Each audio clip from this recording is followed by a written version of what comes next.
soalan yang diletakkan di atas meja ke SMS ke email ke apa benda lah, tak kira.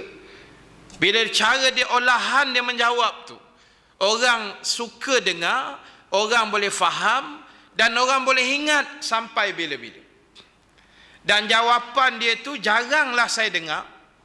Bila dia menjawab, oh tak boleh, gedebak-gedebuk tak boleh, oh ni hukum dia tak boleh, ni tak boleh. Jaranglah dengar tak boleh tu. Dia biasanya boleh je jawapan dia, tapi sebenarnya tak boleh. Cara dia pusing macam tu. Hari yang mungkin tuan-tuan ada baca dalam Facebook tu, ada orang tanya ke dia kan, hukum tabur beras dekat pengantin tu. Kan? Dia jawab harus menabur beras kepada pengantin dengan syarat pengantin tu ayam. Tu jawapan dia. Kalau ayam pengantin tu kau taburlah beras tu. Dia cerita dia tak boleh lah kan. Tapi dia tak jawab, tak boleh tabur-tabur beras, ini hukum jahiliah mana kita kutip. Dia tak jawab gitu. Dia kata boleh je. Dah orang tanya apa hukum tabur beras kat pengantin, dia kata boleh tapi syarat dia ayam. Sebab tabur-tabur beras ni ayam je. Kan sama juga macam mak rempit tanya ke dia, boleh ke ustaz saya nak rempit bawa awet belakang motor? Boleh, tapi syarat tengah-tengah letak bapak perempuan tu. Lepas tu rempit lah. Larat nak rempit 3 orang satu motor kan. Jadi cerita dia tak boleh nak renjis-renjis, nak tabur-tabur beras. Cerita dia tak boleh usung makwa kat belakang motor tu. Tetapi cara dia menjawab itu. Ada juga soalan yang dia tak boleh nak jawab, tapi majoriti besar semua dia boleh jawab. Pasal apa Ustaz Azhar boleh jawab semua soalan? Sebab dia jawab yang dia boleh jawab saja. Boleh faham tu? Yang tak boleh jawab dia simpan bawah meja tu. Dia sendiri cakap. Ada orang kagum dengan saya, dia kata semua soalan boleh jawab. Dia kata aku jawab yang aku boleh jawab je, yang tak boleh simpan bawah meja tu. Itu yang nampak boleh jawab semua tu kan. Jadi tuan-tuan, ada juga yang tanya soalan tak boleh nak jawab. Pening soalan dia. Dia kata ustaz, betul ke kalau kita tak nak bagi nyamuk masuk dalam rumah, kasut kat luar tu simpan dalam rumah, biar nyamuk tengok tak ada kasut, dia pun ingat tak ada orang dalam rumah tu. Apa soalan tak tahulah macam tu. Makna yang tanya tu teruk daripada nyamuk lah. Jadi tuan-tuan, macam-macam tu yang bila buka je soalan dia akan keluar macam-macam. Jadi inilah ruang dan peluang bila kita nak dekatkan dengan agama. Cari ruang-ruang macam tu. Di mana-mana pun cakap agama ni. Di mana saja kita berada cakap agama. Sebab kita nak tarik masyarakat. Kita nak belai masyarakat. Kita nak pujuk masyarakat ini dengan kaedah yang terbaik, yang cara yang dibenarkan oleh agama kita sendiri. Baik. Kemudian kita tengok hadis yang pertama daripada Abu Musa Al-Ash'ari radhiyallahu anhu. Katanya, bersabda Rasulullah sallallahu alaihi wasallam, al-mu'minu lil mu'mini kal bunyani yashuddu ba'duhu ba'da wa shabbaka baina asabi'. Yang bermaksud, orang mukmin itu bagi orang mukmin yang lain seperti satu binaan, satu bangunan yang menguatkan yang setengah akan setengah yang lain, dan puncanya dan apa tu?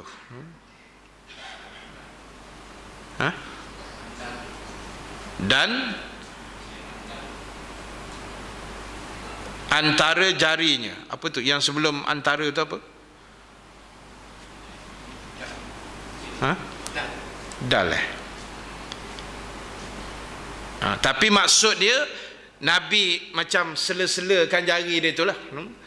Nabi nak kata orang mukmin dengan orang mukmin yang lain macam satu bangunan, saling bantu membantu setengah dengan setengah lain, dan Nabi rapat-rapatkan jarinya tu, maksud dia ikatan antara satu mukmin dengan mukmin tu begitu hebat.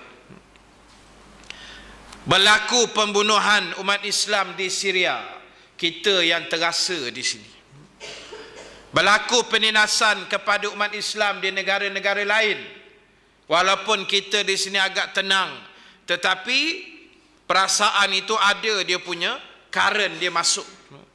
Ada dia punya satu bentuk perasaan simpati, kasihan belas, walaupun jauh daripada negara kita, tapi kita tetap menghantar bantuan dan pertolongan dalam apa juga bentuk, sudut, harta benda, solat hajat, doa dan seumpamanya.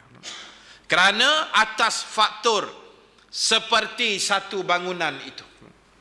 Maknanya kita tidak boleh hidup berseorangan. Tidak boleh kita bermegah-megah dengan kehebatan kita sebagai seorang Muslim, hanya kerana sesuatu benda yang Allah berikan pada kita. Sedangkan Nabi kata, kita dengan orang mukmin yang lain saling perlu memerlukan, saling bantu membantu, tompang menompang, saling bekerjasama, kerana ibaratnya kata Nabi seperti sebuah bangunan. Kita tak perlu nak berasa hebat sangat, sebab Allah Subhanahu wa ta'ala itu Tuhan yang cukup hebat, yang maha hebat. Jadi letakkan dalam diri kita, dalam kehidupan kita pada hari ini, setiap apa sahaja yang kita buat, pastikan jiwa kita senantiasa merasakan kehadiran Allah, senantiasa merasakan yang Allah Ta'ala itu sentiasa memerhatikan kita. Memang Allah itu sentiasa memerhatikan, tetapi kadang-kadang jiwa kita tidak merasakan yang demikian. Kadang-kadang kita terlupa yang Allah memantau kita 24 jam. Jadi bila kita letakkan pengharapan itu, kita ingat Allah di mana-mana, sepanjang masa, apa situasi keadaan sekalipun, maka pada saat dan ketika itu barulah perjalanan kita, perjalanan hidup akan menjadi lebih baik, akan menjadi lebih cantik. Jangan ingat Allah pada masa-masa yang ialah tertentu saja. Macam kita tengok yang baru ni, gempa di Aceh, penuh masjid, kan? Kita tengok dalam berita itu hari, sebab orang takut tsunami kali kedua datang, semua pakat lari ke masjid. Tak semayang lah tu, pergi belonggok ramai-ramai kat situ. Yang semayang lah, tapi bagus juga dia lari ke masjid tu. Maknanya adalah ingatan dia, ingat pada rumah Allah, sekaligus ingat pada Allah Ta'ala, berbanding orang lain yang berlega-lega entah ke mana tu kan. Tapi maknanya takkan nak tunggu bumi berkocak-kocak baru nak lari macam tu. Takkan nak tunggu bergempa macam tu baru nak ingat pada Allah.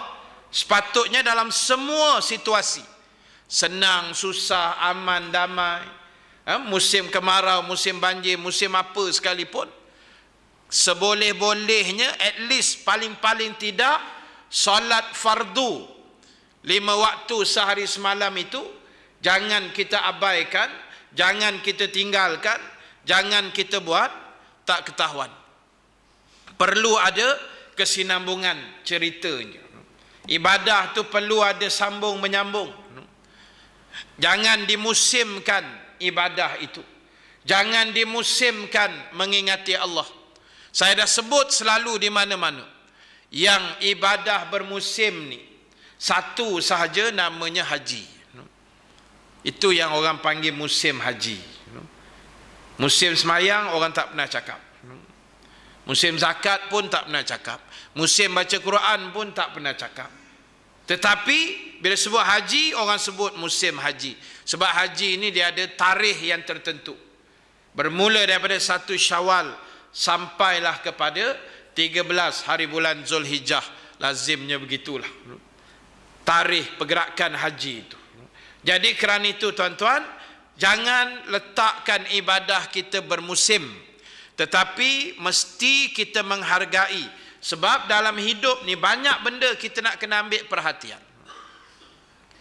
Sebab itu disebut dalam kitab Bimbingan Mukminin yang disebut oleh ataupun yang ditulis oleh Imam Al-Ghazali rahimallahu ta'ala, di mana antaranya disebut seorang ulama yang bernama Muhammad Ahmad, nama dia Ahmad bin Wasi'. Ahmad bin Wasi' kata, dalam cerita dunia ni, dalam bila sebut dunia ni, Ahmad bin Wasi' kata, paling aku suka bab dunia ni 3 benda saja. Kata Ahmad bin Wasi', bila bercakap soal cerita hidup atas dunia, aku paling suka 3 benda saja yang paling aku gemari.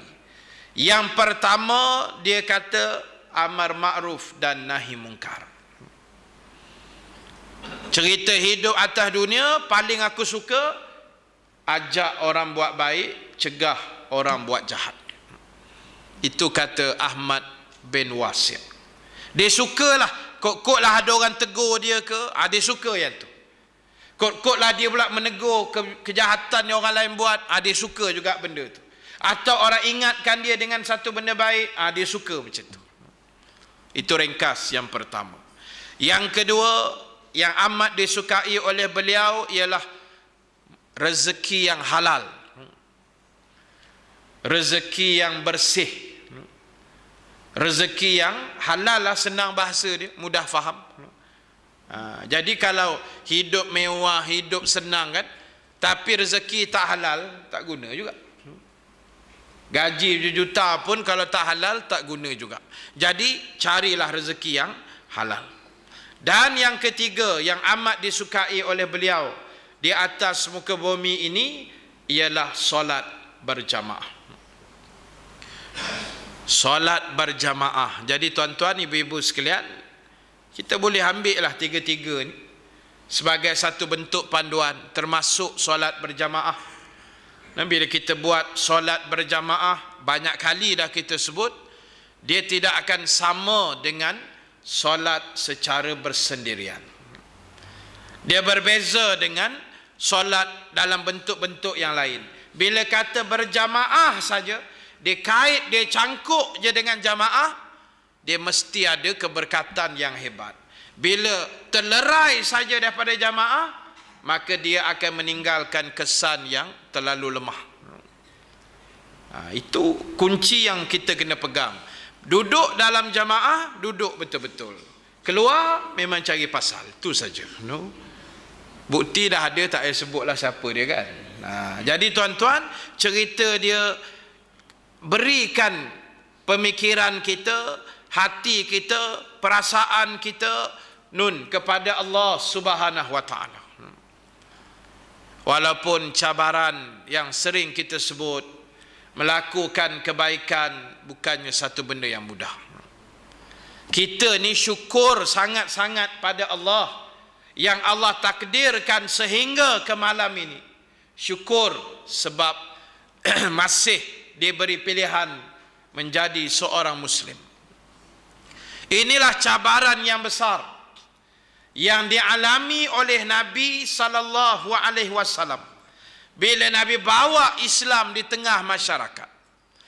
Kami ustaz-ustaz bawa Islam di tengah masyarakat. Tuan-tuan membantu dalam kepelbagaian sudut, bawa Islam, sebarkan di tengah masyarakat. Cabaran dia mesti ada. Besar mana pun cabaran yang kita hadapi, dia tidak akan sampai kepada cabaran yang terpaksa ditanggung oleh Nabi kita Muhammad sallallahu alaihi wasallam. Baik, itu bila kita tengok apa yang Nabi alami satu masa dulu, yang menyebabkan sering saya sebut peristiwa Isra wal Mi'raj, telah memecahkan manusia kepada 3 kelompok, 3 golongan. Isra dan Mi'raj telah memecahkan manusia menjadi 3 golongan sampailah hari kiamat. Sebab itu bila Nabi turun, ringkas ceritalah tuan-tuan, bila Nabi turun pada subuh hari itu, yang pertama yang ditakdirkan Allah bertemu dengan Nabi adalah Abu Jahal. Awal dia bangkit tuan. Semayang tak juga kan, bangkit awal. Dia antara orang terawal yang Nabi bertembung pada pagi gelap-gelap. Dia tanya, wahai Muhammad, dari mana ni, nampak macam daripada jauh? Nabi kata memang daripada langit. Baru turun dari langit. Singgah Masjid Al-Aqsa, naik langit, baru turun saat-saat ni. Wih, jauh tu, memang jauh. Biar betul Muhammad, memang betul. Tak apalah, ni kira berita utama lah yang akan keluar dalam utusan Mekah besoknya tu. Muka depan. Jadi Abu Jahal kata, bolehlah aku ambil lah isu ni jadi modal aku. Dia pun balik, dalam perjalanan balik terserempak dengan Saidina Abu Bakar. Abu Bakar kata, dari mana? Dia kata, kebetulan lalu tadi jumpa kawan kau Muhammad yang kau sayang sangat. Apa cerita dia? Sahlah hari ni, kata Abu Jahal, kawan kau Muhammad tu kau memang gila lah dia, memang sah. Abu Bakar kata, siapa yang gila, Muhammad ke kamu? Cuba cerita dulu, apa masalah dia? Adakah kata dia bawa balik daripada Masjid Al-Aqsa, dia naik ke langit, entah jumpa Tuhan, dia kata betul bawa balik semayang, dia pergi malam tadi, baru landing pagi tadi. Gamaknya kamu nak percaya tak? Abu Bakar dengan keyakinan dia tuan-tuan, dia kata, wahai Abu Jahal, kalau yang kau sebut ni memang betul daripada mulut Muhammad, lagi jauh dia pergi, aku mesti percaya. Tapi kalau cerita yang kau bawa ni cerita dongeng, lagi dekat dia pergi pun, satu sen pun aku tak percaya. Engkau dengan Muhammad sama je, kata dia. Itu penyudah dia. Dia pun belah kan. Jadi tuan-tuan, saya nak ambil poin cerita dia macam ni. 3 golongan. Yang pertama yang menolak terus Islam ini, bawalah dalil ke, bukti ke, bentang hujah ke, hati telah dibutakan Allah, dia akan tolak 100%. Macam Abu Jahal dan Abu Lahab. Padahal Abu Jahal di balik pagi-pagi buta tu, dia pula tolong kempen longgokkan orang pula. Dia tolong cari orang, dia tolong longgokkan orang dekat Bukit Safa, dan dia panggil Nabi suruh ceramah pula. Pelik sangat ni. Dia panggil Nabi suruh ceramah. Nabi pun ceritalah ringkasan dia, pergi balik apa semua. Abu Jahal kata, satu je aku nak tanya pada kamu. Kamu kata tadi kamu singgah Masjid Al-Aqsa tu, cuba hurai sikit Masjid Al-Aqsa macam mana rupa. Kod tiang, pintu, tingkap ada berapa, cuba cerita sikit. Padahal dia pun tak pernah pergi, sembang je. Dia duduk Mekah je, tak keluar ke mana, duduk Gombak je. Mana nak tahu cerita luar, kan? Dia tak pernah pergi Masjid Al-Aqsa, dia duduk Mekah lah, dekat kedai kopi tu kerja dia pagi. Tolak buah dam naik haji tu. Abu Jahal. Tiba-tiba bila Nabi kata begitu, dia suruh pula Nabi describe, tolong hurai sikit Masjid Al-Aqsa kok yang kau pernah pergi, cuba cerita macam mana bentuk dia. Kalaulah Nabi main tembak aja tuan-tuan, kan? Nabi tembak, kalaulah Nabi tembak. Tapi Nabi bukan jadi tembak macam kita. Nabi kata, aku berdiri di atas batu tu, tiba-tiba kata Nabi, Allah bentangkan Masjid Al-Aqsa di hadapan aku. Lalu Nabi pun cerita, Masjid Al-Aqsa begini, pintu dia begini, tiang begini, tingkap begini, tiang apa semua. Oh, Abu Jahal kata betul. Dia kata betul tuan. Dia pun pergi pun tak pernah. Tengok dia punya temberang dia tu. Jadi golongan ni tak boleh pakai langsung, 100% menolak. Walaupun Nabi dah bawa mukjizat, bawa Quran, tetap tidak menyokong Nabi. Ini satu golongan. Golongan yang kedua tuan-tuan, golongan yang beriman terus tanpa ragu-ragu, bawa dalil ke tak ada dalil ke, diangguk aja terus. Yang ini dipimpin oleh Saidina Abi Bakrin As-Siddiq radhiyallahu anhu. Bila kita beritahu pada dia, tuan, Islam wajibkan semayang, okey ustaz, saya akan buat. Tak ada cerita banyak. Tanya pula, dalil mana ustaz? Tanya itu, tanya ini, tak ada. Dia terus percaya. Islam arahkan tutup aurat, ya ustaz, insya-Allah, kata dia. Tak ada cakap banyak. Ini kumpulan yang beruntung, yang meniru iman yang dimiliki oleh Abi Bakrin As-Siddiq tanpa ada sebarang keraguan dalam jiwa mereka. Sebab iman tak boleh ragu-ragu. Nabi kata dalam soal iman dia tidak ada unsur keraguan. Percaya pada Allah, percaya terus.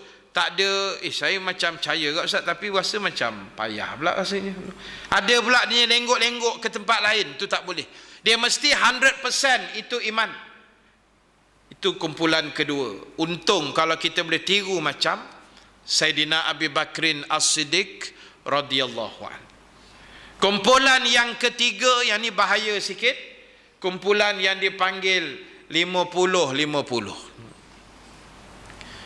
Ataupun 50-50 ni tak boleh tuan. Dia iman ni kena 100%. 50-50 tak boleh, 60-40 pun tak boleh, 70-30 pun tak boleh.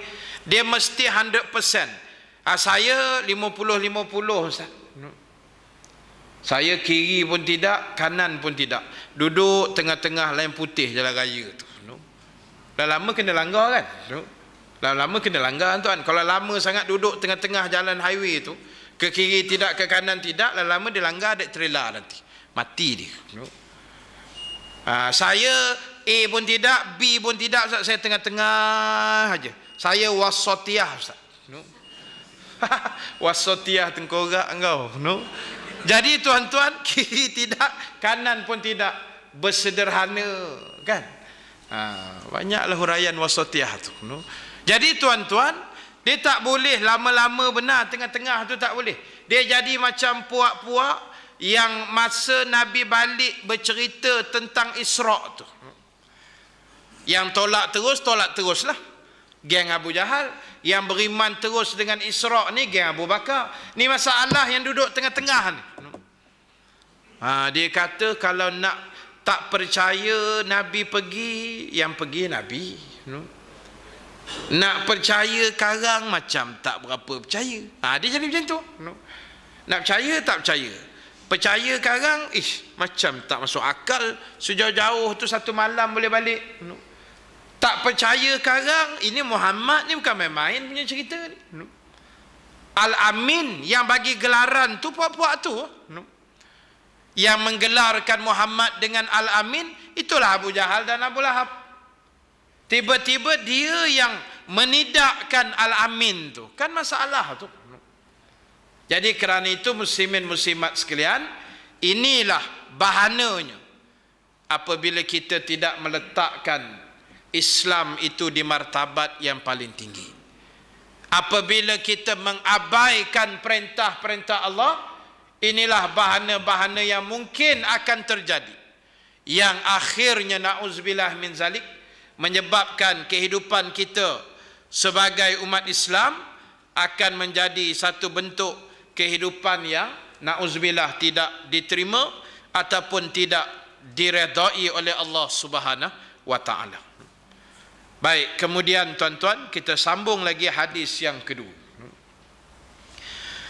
Dan daripadanya, iaitulah daripada Abi Musa Al-Ash'ari, katanya, telah bersabda Rasulullah sallallahu alaihi wasallam, "Man marra fi syai'in min masajidina aw aswaqina wa ma'ahu nablun falyumsik aw liyaqbid ala nisaliha bikaffihi ay yusiba ahadan minal muslimina minha syai'un." Yang bermaksud, daripada Abu Musa al-Ash'ari radhiyallahu anhu, katanya telah bersabda Rasulullah sallallahu alaihi wasallam, barang siapa yang lalu dalam suatu yang namanya masjid-masjid atau pasar-pasar. Nabi kata siapa yang lalu kat masjid atau lalu kat pasar-pasar dan bersamanya anak panah. Dia lalu tu kebetulan bawa senjata lah maksud dia kan. Bawa anak panah ke, lembing, tombak, pisau, pistol, senjata machine gun, apa benda lah.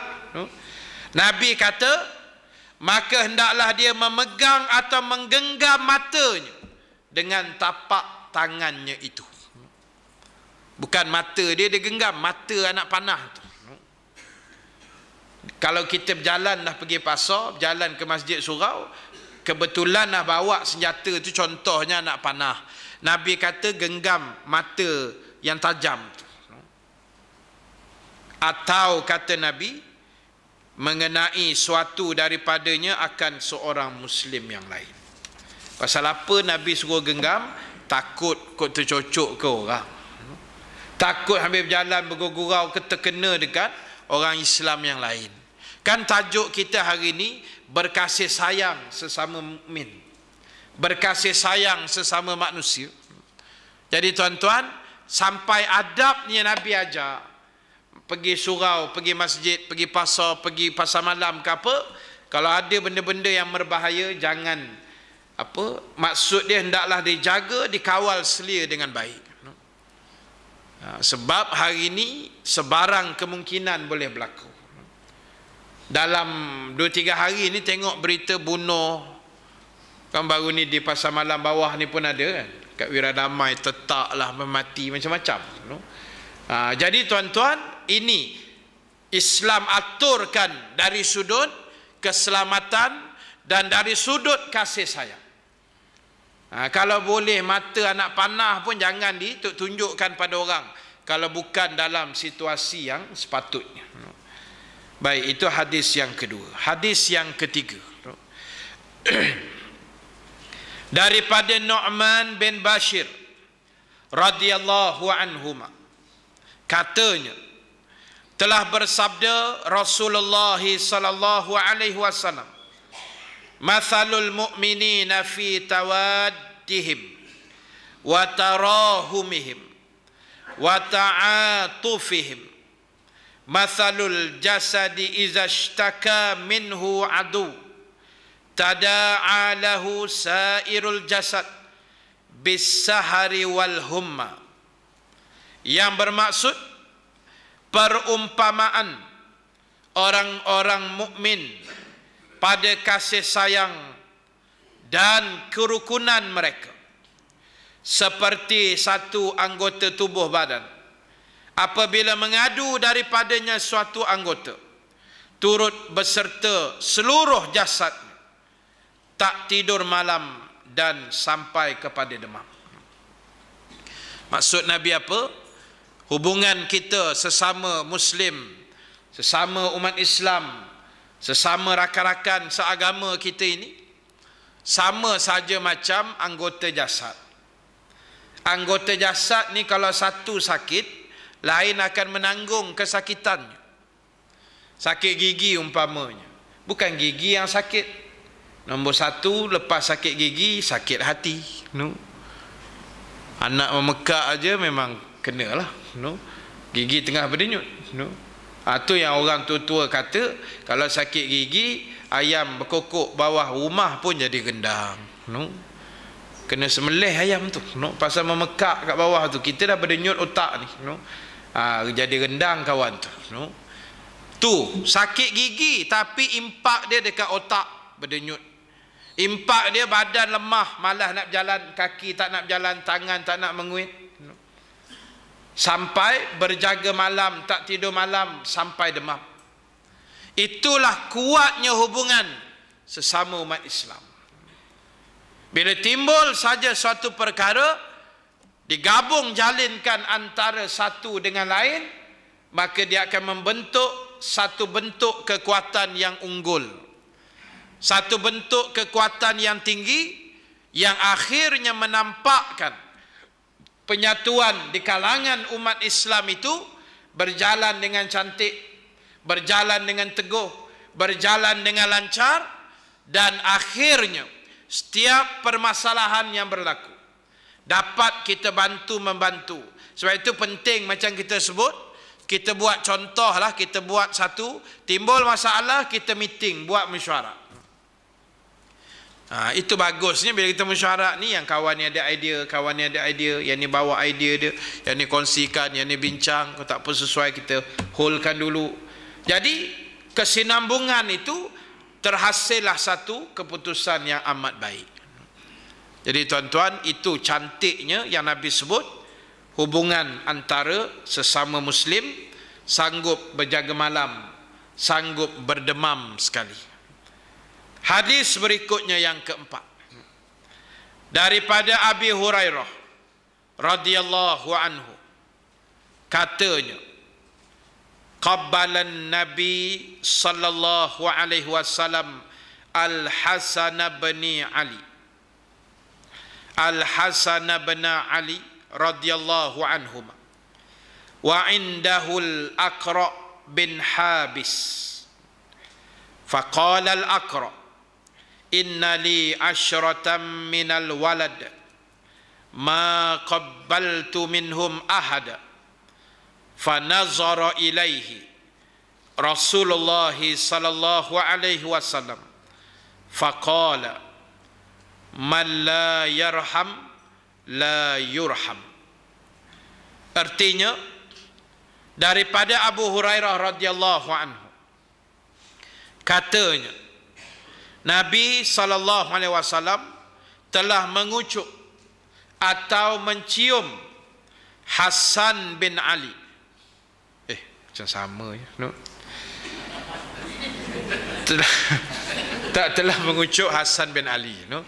Tak betul ni ditulis tu Hasan bin Ali, cucu Nabi Saidina Hasan, kan anak Saidina Ali, no?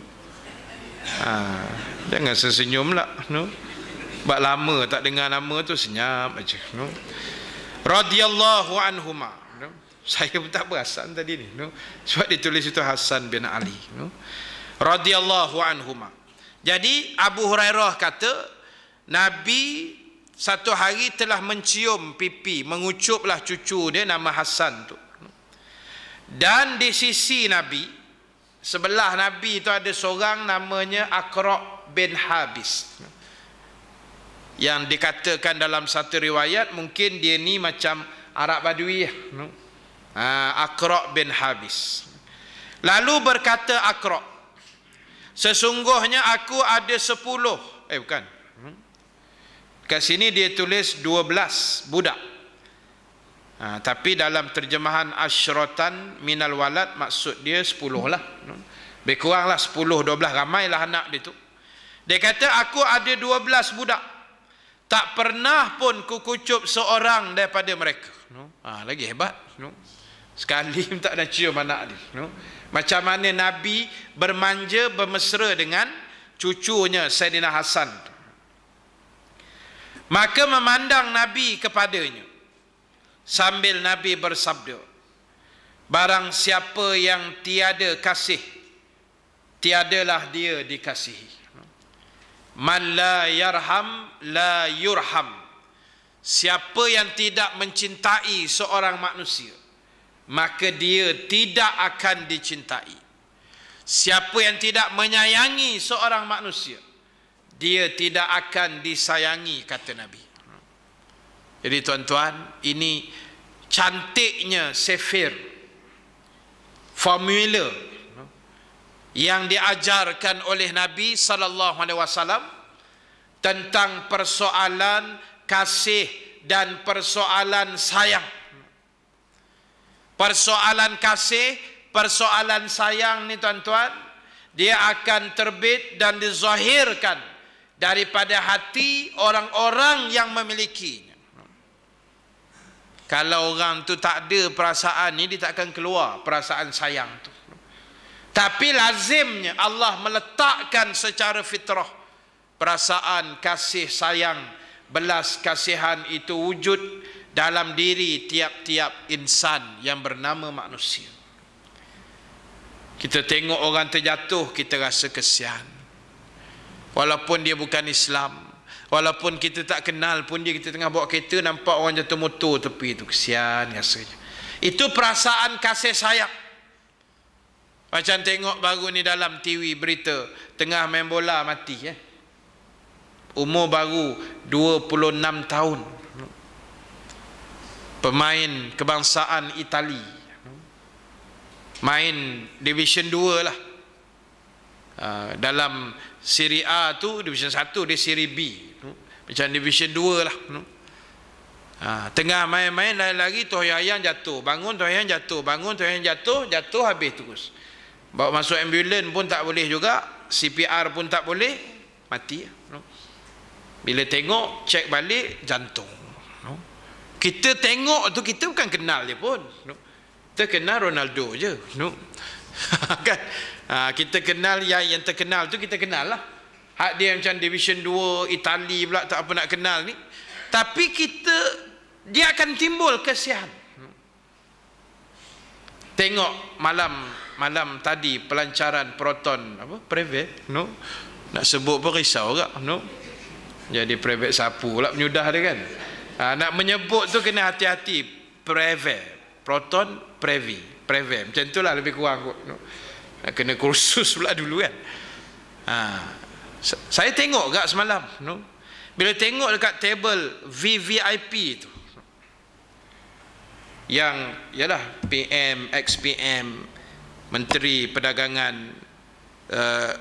pengarah urusan CEO dan sebagainya, yang terlibat adalah 7-8 orang besar-besar situ dengan isteri masing-masing.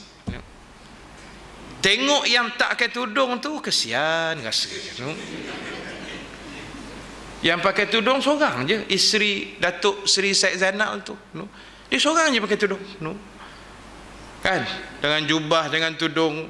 Dan sebelum dia pergi pun dah SMS kat saya dah, Ustaz, jangan lupa tengok saya berjubah malam ni, kata dia.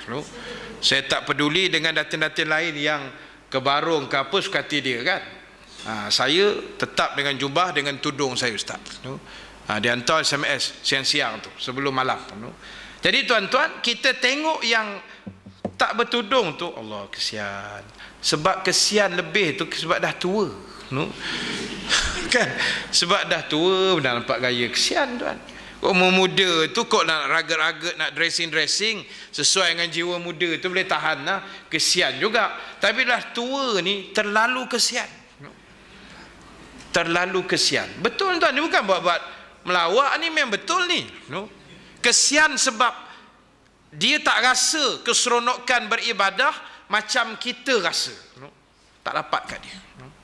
Bukan tak dapat, belum sampailah kot kita doa gitulah. Harap-harap suatu hari besok dapat. Kesian, kita tengok Allah kesian, dah tua jadi macam tu kan. Ada pula keluar gambar dalam Facebook, saya tengok makcik Melayu beratur kat kedai nombor ekor, lagi kesian. Ingat kok mengambil duit brim ke, tapi tak kena gaya pula, dia tulis spot toto kat situ kan. Makcik Melayu beratur kat situ, lagi kesian tuan. Apa dia buat tu kan. Jadi sebab kita membayangkan mereka tu macam mak kita. Cuba yang mak kita macam tu.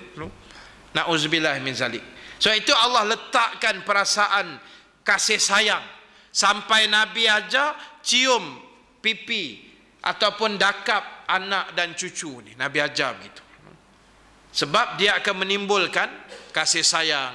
Dia akan mengeratkan tali silaturahim. Dia akan memberikan satu lonjakan dalam hidup untuk menambah semangat untuk hidup. Sebab kita rasa dihargai. Bila kita sayang orang, Nabi kata orang akan sayang pada kamu. Walaupun mungkin bukan orang yang kita sayang tu, tapi Allah akan hantar pula orang lain tolong sayang bagi pihak kita. Itu cantiknya Islam ni, dia tetap berpusing-pusing, berlega-lega, berputar-putar begitu. Jadi tuan-tuan, tolong hargai nikmat beragama, hargailah nikmat Islam, jagalah diri kita baik-baik, jaga akhlak kita, jaga ahli keluarga kita. Sebab hari ini dah macam-macam unsur jenayah yang timbul. Jadi kita ambil perhatian tentang soal keselamatan juga. Mudah-mudahan Allah beri kebaikan pada kita semua. Jadi tuan-tuan, saya akan berhenti sekadar itu dulu untuk malam ni. InsyaAllah kita sambung hadis yang kelima pada kuliah kita akan datang, dengan izin daripada Allah Subhanahu wa taala. Dan sebagai kesimpulan yang terakhir, pertama sekali muslimin muslimat, letakkan kasih sayang dan kecintaan yang abadi kepada Allah dan Rasul, malahan kepada agama kita sendiri. Kalau kita yang beragama Islam tidak mencintai agama, siapa lagi yang kita nak harapkan?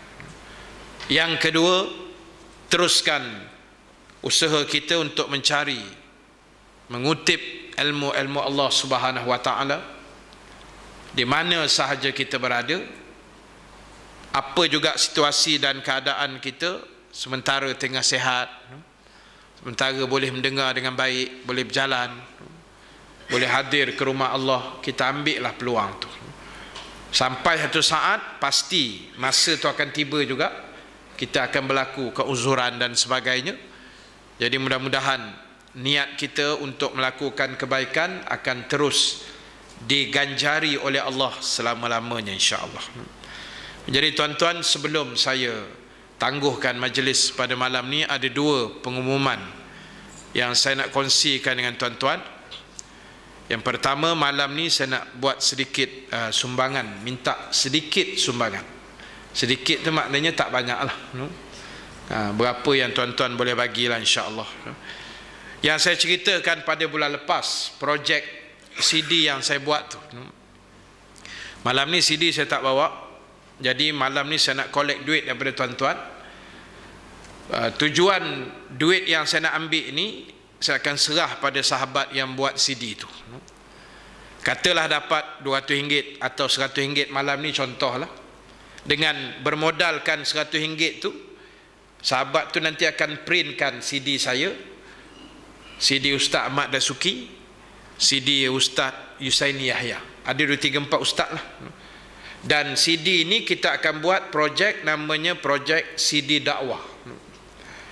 Jadi program-program yang kita buat yang melibatkan masyarakat, ziarah ke apa benda sekalipun, kita akan bagikan CD itu sekali secara percuma kepada orang-orang yang kita temui, baik rumah ke rumah, pemuda ke siapa saja, dengan modal yang ada, itulah yang akan kita gunakan. Maksud dia, lagi banyak modal, lagi banyaklah CD yang akan kita terbitkan. Setakat ni yang ada kat saya, baru satu tempat saya collect ada 300. Malam ni kira 1000 lebih, kira 1003 lah. Tak faham juga, aku tak tahu lah kan. Jadi tuan-tuan, itu yang pertama lah. Maknanya bagilah seorang RM1 ke, tak kisah ikut tuan-tuan. Saham tu ada, saham dakwah. Kita dakwah kalau malam ni je lah dakwah kita. Tapi kalau CD itu dia mobile kan, dia boleh bergerak, masuk kereta ni, keluar kereta ni, masuk rumah ni, keluar rumah ni. Sebab kita nak masuk TV tak boleh kan. Jadi macam itulah. Jadi tak kisahlah tuan-tuan nak bagi berapa, saya terima. Mudah-mudahan ikhlas hati tuan-tuan. Ada saham kita dalam CD dakwah tu, insya-Allah. Yang kedua, jangan lupa malam ni kita ada satu ceramah umum di UPU pinggiran Batu Cave. Penceramah dia Al-Fadil Ustaz Taib Azamuddin, Al-Fadil Ustaz, bukan Ustaz, Dr. Rani PJ Selangor, dan Al-Fadil Ustaz Salahuddin Nasir dan Rahim Nasir ke seorang lagi, siapa entah. 4 orang. Jadi jemputlah lepas ni, terus pergi sana, tak payah balik lah. Tapi kalau lapar, balik makan dulu lah. Kan pensan pula dengan ceramah kan. Baik, jadi terima kasih sekali lagi. Mudah-mudahan Allah merahmati majlis kita pada malam ini. Yang baik, yang benar itu daripada Allah, yang kurang kelemahan diri saya sendiri. Kita tangguhkan dulu dengan tasbih kafarah suratul As dan bacaan doa. Subhanakallahumma bihamdika nashhadu an la ilaha illa anta nastaghfiruka wa natubu ilaik. Bismillahirrahmanirrahim. Wal asri innal insana lafi khusr إلا الذين آمنوا وعملوا الصالحات وتواصوا بالحق وتواصوا بالصبر. أعوذ بالله من الشيطان الرجيم. بسم الله الرحمن الرحيم. الحمد لله رب العالمين والصلاة والسلام على أشرف الأنبياء والمرسلين سيدنا محمد وعلى آله وصحبه أجمعين. اللهم اجعل جمعنا هذا جمع مرحوما وتفرقنا من بعده تفرقا معصوما ولا تجعل اللهم فينا شقيا ولا محروما ولا مترودا وصلى الله على سيدنا محمد والحمد لله رب العالمين. السلام عليكم ورحمة الله وبركاته.